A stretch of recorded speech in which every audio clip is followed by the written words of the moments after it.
18 जून 2023 सुबह 8 बजे Canadian island Newfoundland से 600 किलोमीटर दूर 5 लोग टाइटन नाम के एक सबमरीन में बैठकर टाइटैनिक के मलबे को देखने का अपना सफर शुरू करते हैं, जो कि लगभग समुद्र के सरफेस से 3810 मीटर नीचे है।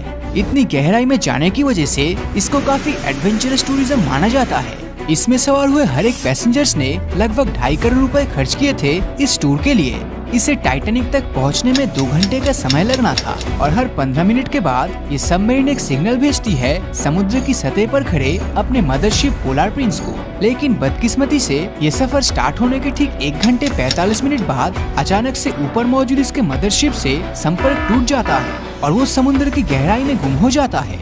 इतनी गहराई में कम्युनिकेशन टूटना कोई बड़ी बात नहीं, इसीलिए ये कम्युनिकेशन टूटने के तुरंत बाद रेस्क्यू ऑपरेशन शुरू नहीं किया गया। आखिरकार जब ये अपनी तय किए गए समय 3 बजे तक वापस नहीं लौटा, तब जाकर यूएस कोस्ट गार्ड को इन्फॉर्म किया जाता है और सर्च ऑपरेशन शुरू किया जाता है। और आखिरकार 22 जून के दोपहर 2 बजे टाइटैनिक से महज कुछ 100 मीटर के पास टाइटन का डेब्रिस पाया जाता है और इनमें मौजूद 5 पैसेंजर्स का डेथ को कंफर्म किया जाता है। आखिर कैसे हुआ इतना भयंकर हादसा जो 100 साल पहले महान टाइटैनिक जहाज के हादसे को याद दिलाता है? यूएस कोस्ट गार्ड द्वारा किए गए सोनार डेटा एनालिसिस के अनुसार पानी के एक्सेसिव प्रेशर के कारण टाइटन इम्प्लोजन का शिकार हो गया। ये जो इम्प्लोजन है एक्सप्लोजन का ठीक ऑपोजिट है। इसमें एक्सप्लोजन की तरह पहले ब्लास्ट नहीं होता है, बल्कि इम्प्लोजन में बाहर से आते दबाव के कारण कोई भी चीज पहले कंप्रेस हो जाता है और फिर उसके बाद वो टूटकर बिखरने लगता है। और ठीक कुछ ऐसा ही हुआ टाइटन के साथ और उस सबमरीन के अंदर बैठे लोग किसी पेपर कप की तरह तुरंत उसके अंदर क्रश हो गए। ये कितना जल्दी हुआ इसको एक एग्जाम्पल से समझते हैं। हमारे शरीर का कोई भी पेन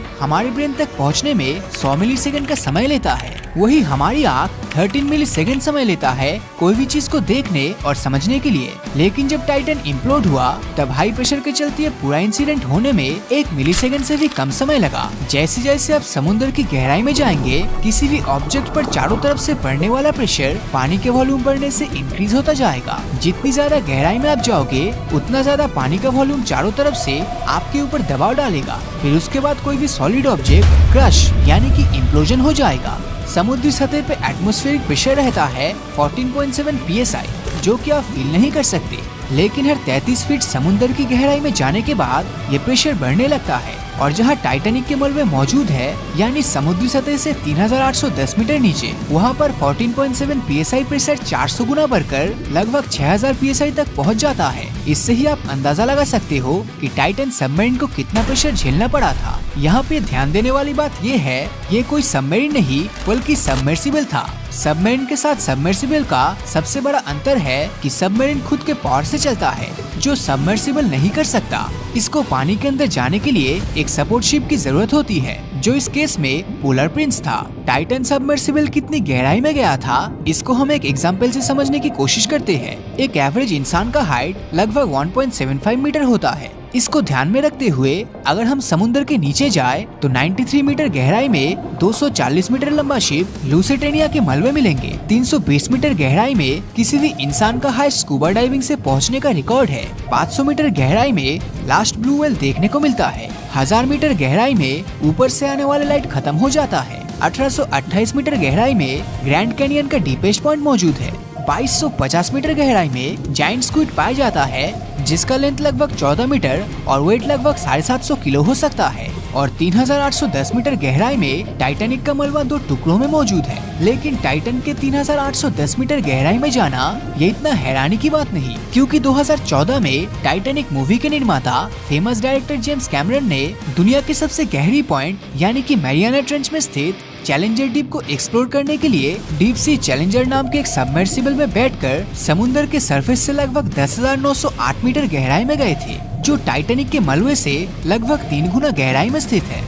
लेकिन दुनिया के सबसे गहराई में जाने का रिकॉर्ड आज से 50 साल पहले जैक पिकार्ड और डॉन वेल्स 2 ओशनग्राफर्स के नाम पे है। 1960 में मैरियाना ट्रेंच में और भी ज्यादा गहराई में यानी कि 10,911 मीटर अंदर ट्रिस्टी नाम का सबमर्सिबल गया था और रॉबर्ट बेलार्ड वो इंसान थे जो 1985 में पहली बार टाइटैनिक के मलबे को एक्सप्लोर करने गए थे। इसके अलावा कई बार इंसान टाइटैनिक के मलबे तक पहुंच चुका है, लेकिन इस बार ऐसा क्या हो गया कि टाइटन के साथ जो भी लोग हिस्ट्री में पहली बार टाइटैनिक में जाने की कोशिश में 5 लोगों को अपनी जान गंवाना पड़ा।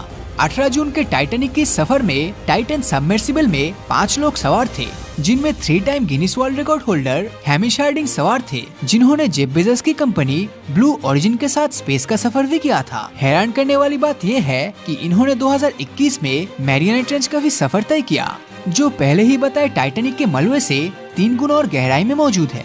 दूसरे थे इस सबमर्सिबल का पायलट स्टॉकटन रश, जो कि न सिर्फ टाइटन सबमर्सिबल को बनाने की कंपनी ओशन गेट के सीईओ थे, बल्कि उन्होंने इस सबमर्सिबल का डिजाइन भी किया था। तीसरे थे पॉल हेनरी, जिन्होंने इससे पहले 37 बार टाइटैनिक के मलबे तक का सफर तय किया था और वो टाइटैनिक एक्सपर्ट भी थे। आखिरी पैसेंजर थे पाकिस्तानी बिजनेस टाइकून शहजाद दाऊद और उनके 19 साल के बेटे सुलेमान थे।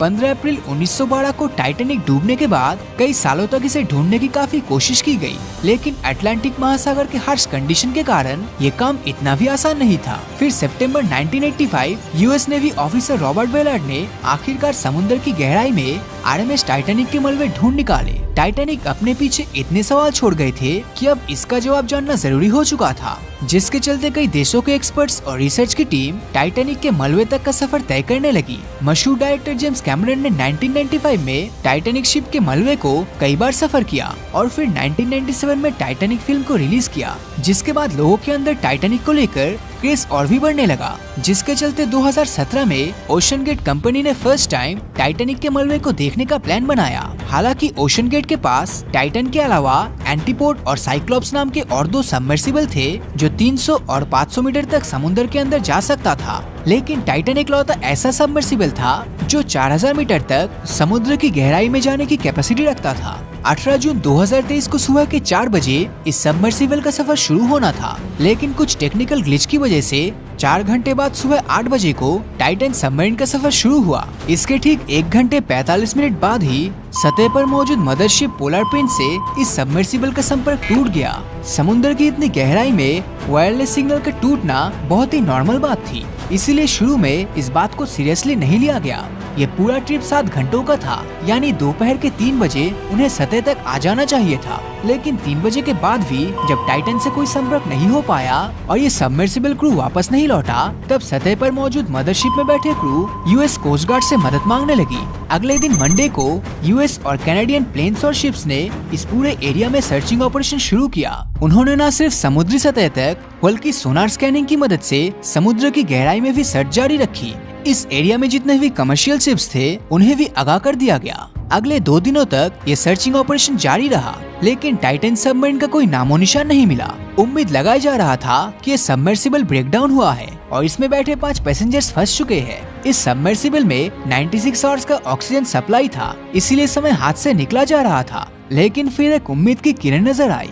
21 जून मॉर्निंग 6 बजे के करीब सर्च टीम को पानी की गहराई से एक आवाज सुनाई दी। इसे अंडर वाटर रडार की मदद से सुनी गई थी, जिसके बाद तुरंत रोव को, जो कि अनमैन्ड रोबोटिक व्हीकल है, उसे इस आवाज की ओर भेजा गया, लेकिन इस बार भी टाइटन का कोई भी पता नहीं चला। अब टाइटन को हमेशा के लिए खो देने का डर बढ़ता ही जा रहा था, क्योंकि सबमरीन में जो ऑक्सीजन था वो सिर्फ 4 दिन का ही था और तब तक 3 दिन ऑलरेडी बीत चुका था। लेकिन यूएस, कनाडा और फ्रांस की सर्च टीम ने हार नहीं मानी थी। 22 जून को एक बार फिर रोव को टाइटैनिक के मलबे के पास भेजा गया। वहां पहुंचकर जो दिखा वो वाकई में दिल दहला देने वाला था। 3:48 को रोव को टाइटन के पीछे का एक टुकड़ा टाइटैनिक से 1600 फीट की दूरी पर गिरा हुआ मिला। इसका एक ही मतलब था कि टाइटन पानी के दबाव को बर्दाश्त नहीं कर सकी और पानी की गहराई में ही इम्प्लोड यानी कि क्रश हो गया। इस खबर ने तो मानो पूरी दुनिया में खलबली मचा दी। जैसा कि मैंने पहले बताया कि सिर्फ टाइटैनिक नहीं बल्कि इससे भी ज्यादा गहराई में इंसान सबमर्सिबल से पहुंच चुका है,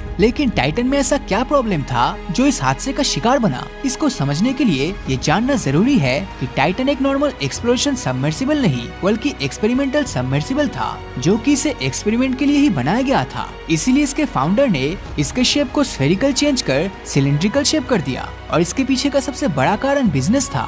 उन्होंने ये सोचा कि नॉर्मल स्फेरिकल शेप सबमर्सिबल में सिर्फ 2 लोग ही बैठ सकते हैं, तो क्यों ना ऐसा डिजाइन बनाया जाए ताकि ज्यादा लोगों को एक साथ अंडर वाटर ले जा सके, और इसीलिए उन्होंने सिलिंड्रिकल शेप की सबमर्सिबल बनाई। लेकिन इसके आकार को बदलना ही टाइटन के फाउंडर की जिंदगी की सबसे बड़ी गलती थी, क्योंकि सबमरीन को स्फेरिकल इसीलिए डिजाइन किया जाता है ताकि उसके हर साइड पे पानी का प्रेशर इक्वल हो और उसके क्रश होने के चांसेस काफी कम हो जाए। पर उन्होंने ऐसा सबमरीन बनाया जिस पर प्रेशर अनइक्वली डिस्ट्रीब्यूट होता है। इसके अलावा केबिन का शेप बढ़ाने के कारण सबमरीन के बीचों बीच ज्यादा प्रेशर पड़ता है, जिससे इसके बीच से टूटने का चांसेस काफी बढ़ जाता है। उन्होंने इसके डिजाइन के अलावा इसके मटेरियल के साथ भी कॉम्प्रोमाइज किया। आमतौर पर सबमरीन्स को टाइटेनियम से बनाया जाता है, क्योंकि ये सबसे हार्डेस्ट मटेरियल है जो पानी की गहराई के इंटेंस प्रेशर को भी झेल सकता है। पर टाइटन में दिखावट के लिए ही टाइटेनियम का यूज किया गया था। बाकी पूरा सबमरीन को कार्बन फाइबर से बनाया गया था जो हाई प्रेशर में आसानी से टूट सकता था। ये सब सुनने के बाद मैं और आप भी समझ चुके हैं कि ये सबमर्सिबल पानी की ज्यादा गहराई में नहीं टिक सकता था। लेकिन ओशन गेट के सीईओ टाइटन के इस डिजाइन को लेकर काफी ज्यादा कॉन्फिडेंट थे। उनके मुताबिक इसके डिजाइन को Washington university, American aircraft company Boeing और नासा ने मिलकर डिजाइन किया था, इसीलिए डरने की कोई बात नहीं थी। दूसरी जो वजह सामने आ रही है वो इसमें पहले से मौजूद दरारें थी। टाइटन सबमर्सिबल इस टाइटैनिक दौरे से पहले और भी कई जगह ट्रैवल कर चुका है। जब अप्रैल 2019 में कार्ल स्टैनली नाम के एक अरबपति बिजनेसमैन बहामा के सफर में इस टाइटन में बैठकर समुद्र की गहराई में उतर रहे थे, तब उन्होंने नोटिस किया कि समुद्र की गहराई में टाइटन की बॉडी से क्रैकिंग की आवाज सुनाई दी थी। उस समय कार्ल ने इस साउंड पर ज्यादा ध्यान नहीं दिया, क्योंकि उन्हें ओशन गेट के सीईओ, जिन्होंने खुद इस सबमरीन को डिजाइन किया था, उन पर पूरा विश्वास था। लेकिन हाल ही में हुए इस टाइटन के हादसे के बाद उन्होंने CNN को एक इंटरव्यू में बताया शायद ये दरार पड़ने की साउंड इस बात की वार्निंग थी कि टाइटन पानी के इंटेंस प्रेशर को नहीं झेल सकता था। अगर इस बात में थोड़ी सी भी सच्चाई है तो इसमें कोई शक नहीं कि पहले से इसकी बॉडी में क्रैक्स आना शुरू हो गया था। 2018 में ओशन गेट के एक एग्जीक्यूटिव ऑफिसर ने टाइटन के कार्बन फाइबर बॉडी के खिलाफ आवाज उठाई थी। उनका कहना था इस प्रॉब्लम के बारे में सबमरीन के फटने से कुछ मिलीसेकंड पहले ही मालूम पड़ेगा, और सच में ऐसा ही हुआ। पानी की जिस गहराई में टाइटन इम्प्लोड हुआ उसमें 1 मिलीसेकंड से भी कम समय लगे होंगे, और बिना कुछ सोचे समझने से पहले ही वो 5 लोग क्रश हो चुके होंगे। इस दर्दनाक हादसे ने एक बार फिर 100 साल पहले डूबे टाइटैनिक की यादें ताज़ा कर दी है, और जब टाइटैनिक का नाम लिया जाएगा तब इस बदनसीब सबमर्सिबल टाइटन का भी जिक्र होगा। तो दोस्तों, आपको क्या लगता है इस दुर्घटना के पीछे कौन मेनली जिम्मेदार है? नीचे कमेंट करके जरूर बताना। और अगर ये वीडियो आपको अच्छा लगा हो तो इस वीडियो को लाइक और अपने दोस्तों के साथ शेयर करना मत भूलना। और अगर अभी तक आपने हमारे चैनल को सब्सक्राइब नहीं किया है तो सब्सक्राइब करके नोटिफिकेशन बेल को ऑन कर दीजिए, क्योंकि मैं ऐसी वीडियोस हर हफ्ते लाता रहता हूँ। तो मिलता हूँ आपसे अगले वीडियो में, और हमेशा की तरह थैंक्स फॉर वॉचिंग।